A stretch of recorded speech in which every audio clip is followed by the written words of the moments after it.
সদস্যা তাদের সুবাদেই আমাদের আজকে এই বয়সে এসে গান শেখা এবং সেটা মঞ্চে পরিবেশন।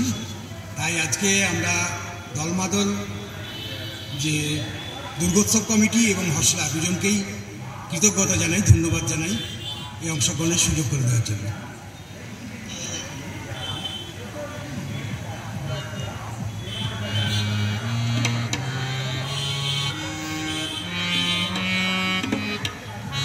কোনো মোড়া বাজবে না,